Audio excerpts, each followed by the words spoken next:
Halo, selamat pagi anak-anak. Gimana kabarnya hari ini? Semoga kalian sehat dan tetap semangat mengikuti pembelajaran. Pada materi kali ini, kita akan membahas soal latihan ujian sekolah bagian ketiga. Jadi kita mulai dari soal yang pertama dulu. Nah, soal ini adalah merupakan soal dari perbandingan trigonometri pada segitiga siku-siku. Jadi ini materi kelas 10 di semester genap. Diketahui sin alfa sama dengan min 12/13 jika alfa terletak di antara 180 derajat sampai dengan 270 derajat, maka nilai dari cos alfa adalah titik-titik. Nah, untuk mengerjakan soal perbandingan trigonometri ini, anak-anak yang pertama harus dipahami adalah letaknya. Jadi, sudut ini terletak di kuadran keberapa? Oke.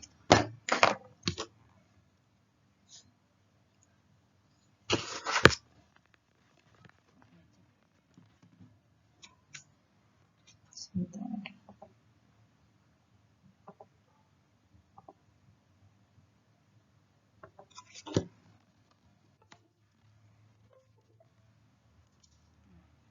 Nah, sekarang kita pahamin dulu. Sudut ini terletak di kuadran keberapa?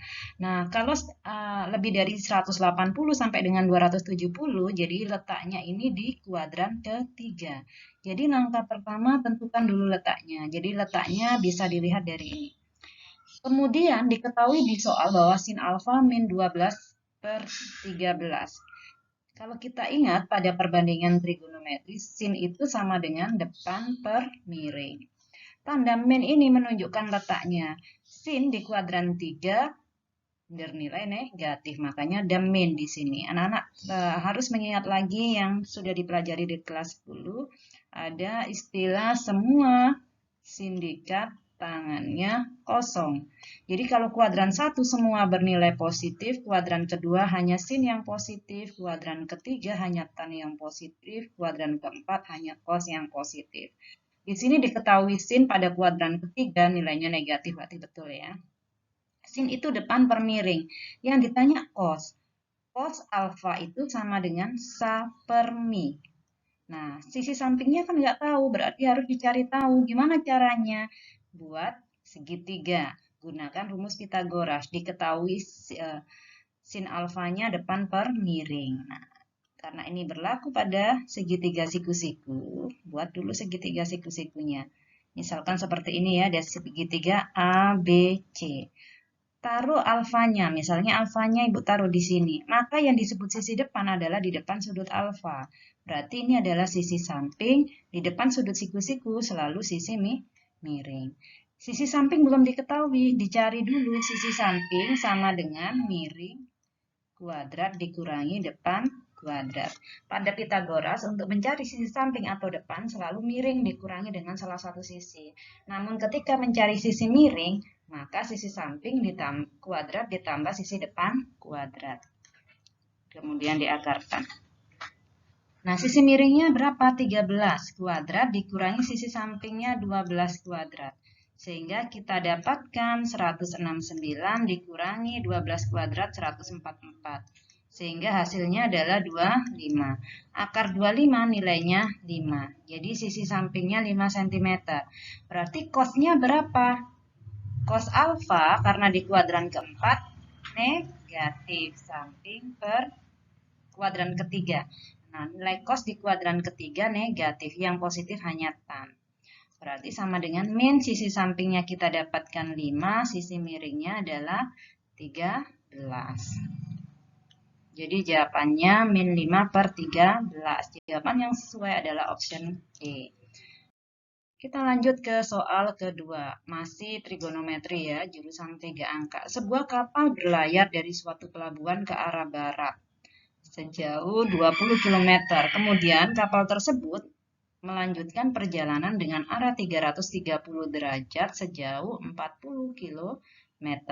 Jarak kapal terhadap pelabuhan adalah titik-titik. Kita gambar dulu. Anak-anak tentu ingat ya pada kompas ya, ini adalah arah utara, ini timur, Ini selatan, nih barat.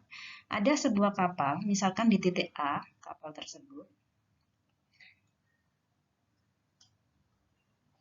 berlayar ke arah barat sejauh 20 km. Jadi dia ke arah barat ke sini ya, berarti ya sejauh 20 km. Berada di titik B yang ini 20 km. Kemudian melanjutkan perjalanan sejauh 330 derajat. Gimana cara menentukan 330 derajat? Selalu acuannya adalah arah utara. Jadi dari arah utara. 330 derajat dari arah utara. Ini kalau ke sini 90. Sampai sini 180. Sampai ke sini berarti 270. Supaya 360 maka 330 ditambah 60 lagi ya, ini sisain. Berarti kalau ini 90, 60 sekitar segini. Kita buat. Nah, seperti ini. Nah, kalau dibuat ini kan berarti 30, 60, 90, 90, 90. Nah, ini 360. Berarti ini sisanya 30 di sini. Jadi acuannya selalu kita gunakan arah utara. Anggap dulu titik B-nya di sini ya. Gimana tadi cara menentukan besar 330? Jadi anak-anak buat dulu arah utara seperti ini. Nah, dari utara kita bergerak 330 derajat, 90 tambah 90 180. Kalau ini kita garis lurus tambah 90 lagi 270, maka ini yang 90 derajat ini supaya menjadi 330, maka 270 ditambah 60 di sini, 60 sisanya 30 di sini. Maka nanti akan terbentuk sudut yang baru, yaitu yang ini. Nah, ini C, ini anggap aja ini B. Jarak yang terakhir ada di posisi C. Ini dia berlayar sejauh 40 km. Pertanyaannya jarak kapal terhadap pelabuhan. Jarak kapal yang sekarang terhadap pelabuhan, berarti yang ini. Dari C ke A. Nah, kalau kita ingat pada perbandingan trigonometri, jika ada satu sudut diapit dua sisi, maka kita bisa gunakan aturan cos. Jadi ini adalah sisi A, ini sisi, di depan sudut A namanya sisi A. Di depan sudut B namanya sisi B. Di depan sudut C namanya sisi C. Nah, yang kita cari adalah sisi B. Jadi kalau B kuadrat itu sama dengan A kuadrat ditambah C kuadrat min 2AC cos sudut B. Nah, ini sudut B-nya 90 tambah 30. A-nya berapa? A-nya ini 40. Berarti 40 kuadrat ditambah sudut C-nya berapa? Sisi C-nya berapa? 20. Dikurangi 2 kali 40 kali 20 cos B. Cos B-nya berapa? 30 tambah 90 sebesar 120 derajat.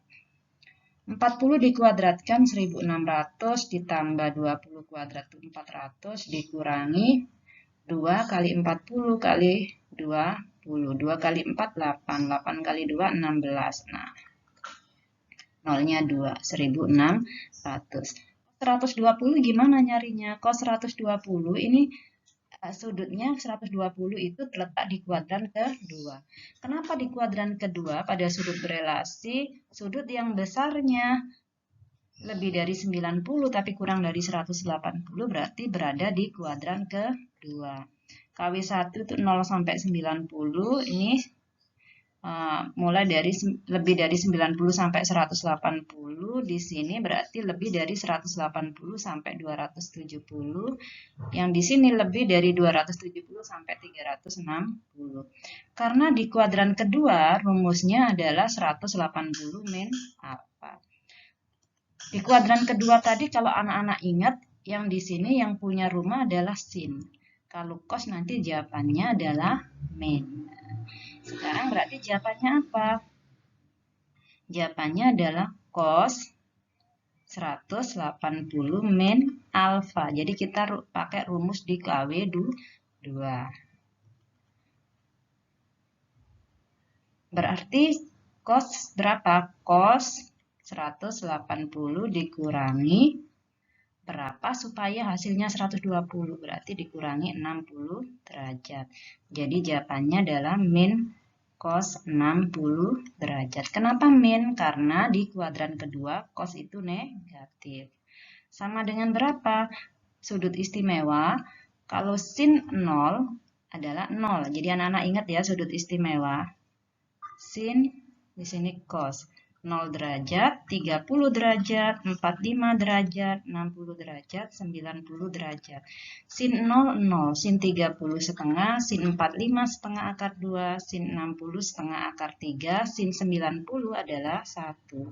Kalau cos dibalik, cos 0, 1, cos 30 setengah akar 3, cos 45 sama setengah akar 2, cos 60 setengah, cos 90 adalah 0. Nah, di sini cos 60 berarti sama dengan setengah. Berarti sama dengan min setengah. Cos di kuadran kedua. Dikalikan min setengah. Sama dengan berapa di sini? 1600 tambah 400, 2000. Dikurangi. Nah, ini dibagi dulu. Min ketemu min jadi plus. 1600 dibagi 2 hasilnya 800. Jadi 2000 ditambah 800 jawabannya 2800 km. Tidak ada jawabannya, harus diubah bentuknya. Nah, ini kan B kuadrat ya. Berarti B sama dengan akar 2800. Sama dengan 2800 itu sama dengan 400 kali 7. Supaya bisa diakarkan. Akarnya 400 adalah 20. Akar 7, 7 nggak bisa keluar dari akar, jadi dibiarkan. Jadi jawabannya 20 akar 7 km. Jadi option C. Soal yang bentuk ketiga. Diketahui segitiga ABC dengan panjang sisi B. Jadi ada sebuah segitiga. A, B, C. Segitiganya segitiga sembarang. Sisi B, berarti sisi B itu di depan sudut B. Besarnya 12 akar 3. Dan sisi C, berarti di depan sudut C. Di sini sisi C. Panjangnya 15. Besar sudut A adalah 60 derajat. Nah, kalau kita lihat sudut diapit oleh dua sisi. Maka rumus luasnya adalah B setengah kali B yang diketahui kan sisi B kali sisi C sin sudut yang diapit sin A berarti setengah kali 12 akar 3 kali 15 sin 60 derajat. Nah, ini kan dicoret bisa dibagi 2 dapat 6. Jadi 6 akar 3 dikali 15 dikali sin 60 tadi adalah setengah akar 3, ada sudut istimewa. Nah, ini boleh dibagi 2, dapat 3. 3 kali 15, 45. Akar 3 kali akar 3 adalah akar 9. Jadi ini 45 kali akar 9 adalah 3. Tinggal dikalikan 45 kali 3. Sama dengan 135 cm persegi. Oke, lanjut ke soal keempat. Koordinat kartesius dari titik ini. Ini adalah koordinat polar ya. Jadi ini R-nya, ini koordinat kutub nih. Jadi R-nya adalah 6, alfanya 300 derajat. Nah, kalau 300 derajat itu artinya terletak di KW 4. Kenapa? Karena besar sudutnya lebih dari 270 tapi kurang dari 360. Sekarang kita cari koordinat kartesius. Koordinat kartesius itu adalah X, Y. Bagaimana menentukan X-nya? X itu rumusnya R cos alfa. Y rumusnya R sin alfa. Ini alfanya udah dikasih tahu. Berarti X-nya sama dengan berapa? Kita cari. X sama dengan R cos alfa. R-nya adalah 6 cos 300 derajat. Nah, gimana cara mencari cos 300 derajat? Cos 300 derajat di kuadran ke-4. Kita ingat ya, ini semua sindikat tangannya kosong. Kuadran kedua rumusnya 180 min alfa, kuadran ketiga 180 plus alfa, kuadran keempat 360 min alfa. Karena 300 terletak di kuadran keempat, maka rumusnya adalah 360 min alfa. Jadi cos 300 itu sama dengan cos 360 dikurangi 60. Supaya jadi 300 yang dikurangi 60. Maka jawabannya cos alfa. Kenapa tetap positif? Karena kuadran 4 punyanya cos. Kalau ditanya cos, jawabannya tetap positif. Jadi cos 60. Jadi alfanya itu ya di belakang.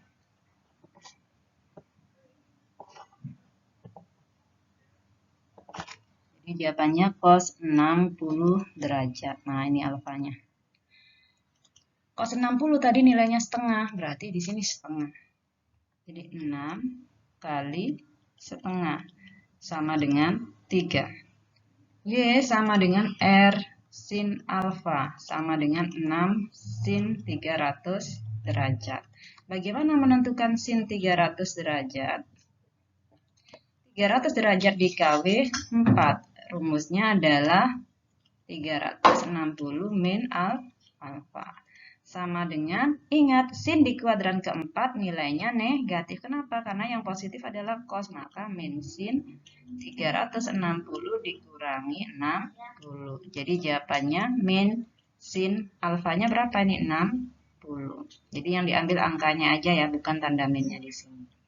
Sin 60 tadi setengah akar 3, berarti min setengah akar 3. Jadi negatif ketika dia di kuadran keempat.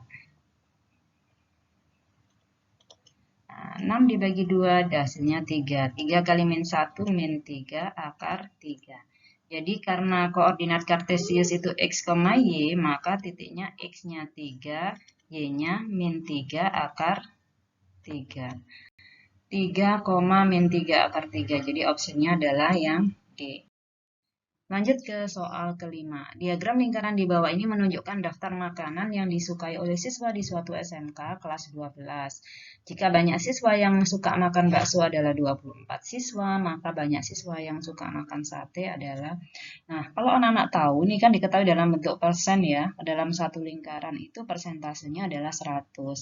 Kalau di sini 30, di sini 20, sudah 50. Ditambah 15, 65. Nah, karena ada tanda siku-siku untuk persentase, maka setara dengan 25%. Jadi ini 65 tambah 25 sama dengan 90. Berarti yang suka sate itu 10%.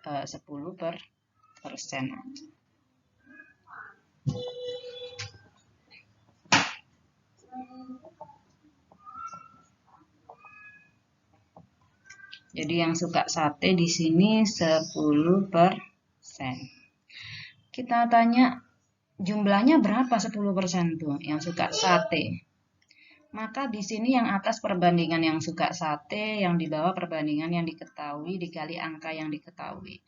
Angka yang diketahui di sini adalah 24 orang. 24 orang itu suka makan bakso. Cari perbandingannya bakso. Oh, perbandingannya bakso adalah 30%.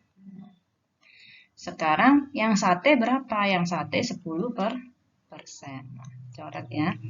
10, ini nolnya dicoret. Nah, 3. 24 dibagi 3 dapat 8. Tinggal 1 kali 8, nilainya 8. Jadi ada 8 siswa yang suka sate.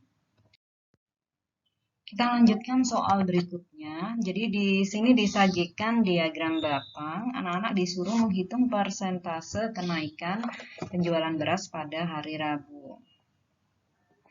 Untuk menghitung persentase, anak-anak buat seperti ini ya. Oke, kalikan 100%. Yang di atas nih yang ditanyakan, kenaikannya pada hari Rabu. Nah, sebesar berapa kenaikannya di hari Rabu? Maka kita bandingkan dengan hari Selasa. Selasa 50, Rabu 60, berarti kenaikannya sebesar 10. Berarti 10 taruh di sini. Yang di bawah adalah total kenaikan. Nah, total kenaikan dari hari Senin sampai Jumat. Hari Senin ke Selasa naiknya dari 20 ke 50, berarti sebesar 30. Dari Selasa ke Rabu naik 10. Rabu ke Kamis naik dari 60 ke 70, berarti naik 10 lagi. Ini turun, berarti nggak usah dihitung ya. Jadi total kenaikan ada 50. Dicoret-coret dapat 2. 2 kali 10 sama dengan 20%. Jadi jawabannya D. Lanjutkan ke soal berikut. Menghitung median dari tabel distribusi frekuensi. Median itu adalah nilai tengah.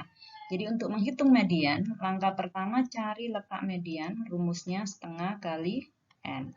N itu adalah jumlah frekuensi, berarti setengah kali 50, hasilnya 25. Maka median terletak pada data nomor 25. 3 tambah 7, 10. 10 tambah 11, 21. 21 masih kurang ya, karena kita mencari data di 25. Berarti 25 berada di sini.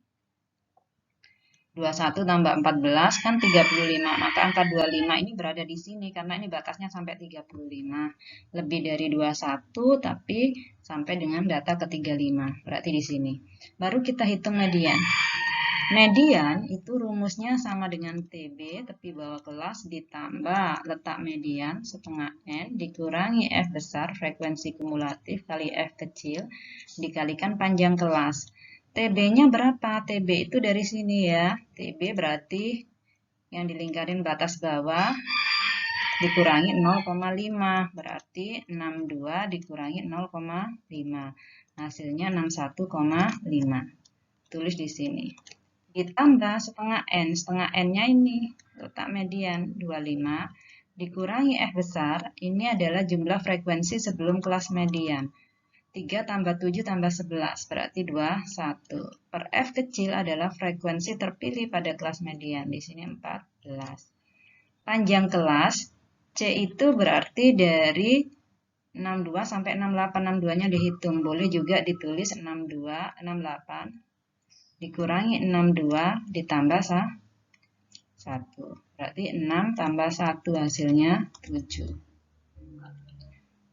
Nah, menjadi 61,5 ditambah 4 per 14 kali itu 7. Dicoret dapat 2.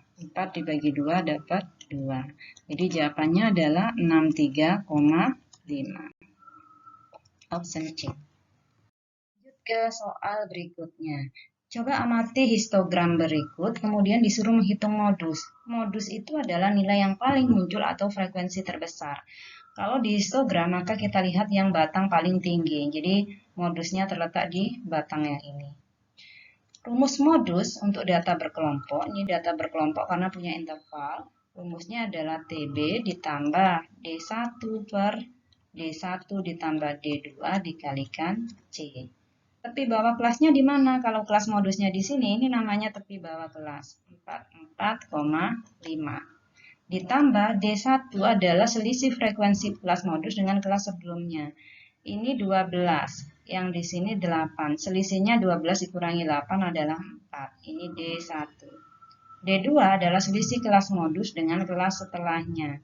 Kalau di sini 12, ini adalah tingginya 6. 12 kurangi 6, hasilnya adalah 6. Berarti ini 4 per 4 ditambah 6. Kali panjang kelasnya. Gimana cara menentukan panjang kelas? Kalau ini tepi bawah kelas, maka kita gambar dulu ya. Kita buat kelasnya. Kalau tepi bawahnya ada TB-nya sama dengan 29,5, maka batas bawahnya sama dengan 29,5 ditambah 0,5. Karena TB itu sama dengan batas bawah dikurangi 0,5. Berarti kalau mencari ini dipindah ruaskan menjadi positif. Berarti di sini mulai dari 30 sampai dengan 34. Kelas berikutnya batas bawahnya adalah 35 sampai dengan 39. Berarti di sini mulai dari 40 sampai 44. Kemudian dari 45 sampai dengan 49. Mulai dari 50 sampai dengan 54. Dan seterusnya dari 54 berarti di situ mulai dari 55 sampai 59, mulai dari 60 sampai dengan 64 kelasnya. Dan modus tadi terletak di kelas ini, modusnya ada di sini. Dari 45 sampai 49. Berarti panjang kelasnya C itu sama dengan 49 dikurangi 45. Anak-anak boleh ambil ini aja. Nah, kan di sini kan berarti ini batas bawahnya 45, Ini batas bawahnya dari kelas berikutnya adalah 5. Oh, di tepi atas kelasnya berarti 49. Dari 45 sampai 49 sama dengan 49 dikurangi 45 ditambah 1. Jadi 4 ditambah 1 sama dengan 5. Panjang kelasnya 5. Ini menjadi 44,5 ditambah 4/10 dikali 5. Nah, ini dicoret aja. Dapat 2. 4 bagi 2 dapat 2. Jadi jawabannya 46,5. Option yang tepat adalah. Lanjut, sebuah kursus memasak untuk belajar diikuti oleh 3 orang yang berumur 18 tahun. 2 orang berumur 17 tahun. Berarti ada usia yang paling rendah adalah 16 ya. Tulis 16, 17, ini frekuensinya. Nah, 18, terendah 15 tahun. 15 tahun, 16 tahun, 17 tahun, 18 tahun. Yang umurnya 15 tahun,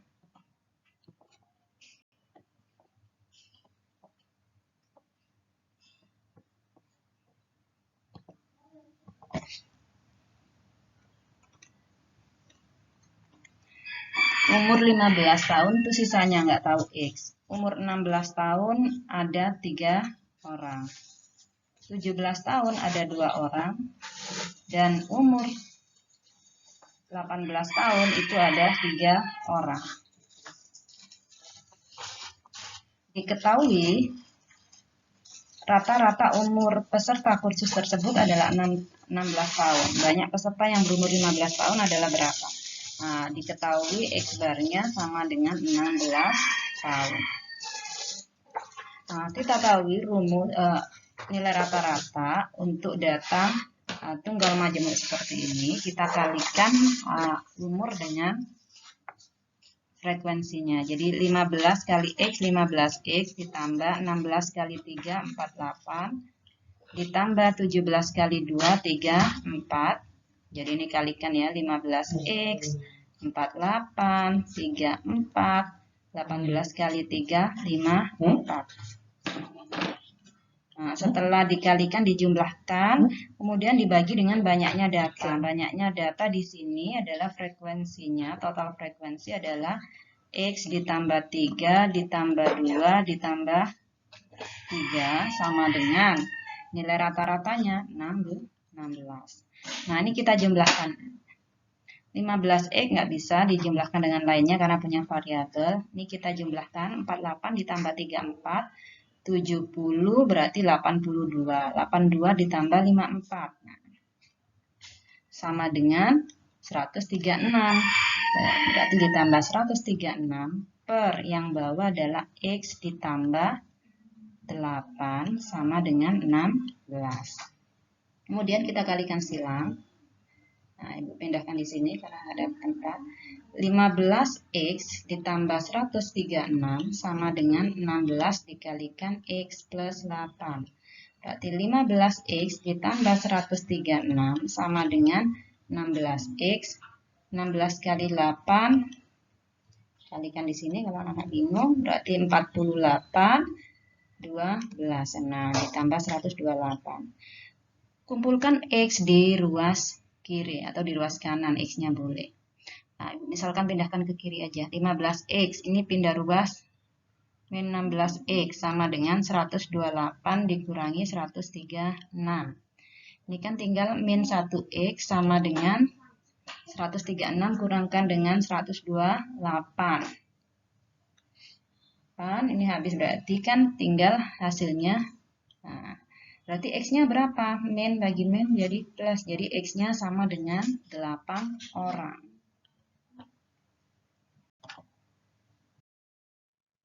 Soal yang terakhir, dari 100 data diketahui data tertinggi 95 dan terendah adalah 53. Jadi kita ketahui N-nya atau jumlah frekuensinya adalah 100. X maksimum nilai yang tertinggi adalah 95, nilai terendah sama dengan 53. Jika ingin dibuat tabel distribusi frekuensi dengan bantuan aturan Sturges, maka panjang interval kelasnya. Langkah pertama, tentukan jangkauan atau range. Berarti J sama dengan X maksimum dikurangi X minimum. Nilai tertinggi dikurangi nilai terendah. Jadi 95 dikurangi 53. Ini sisa 2, berarti ini 42. Hasilnya 42. Kemudian tentukan banyak kelas.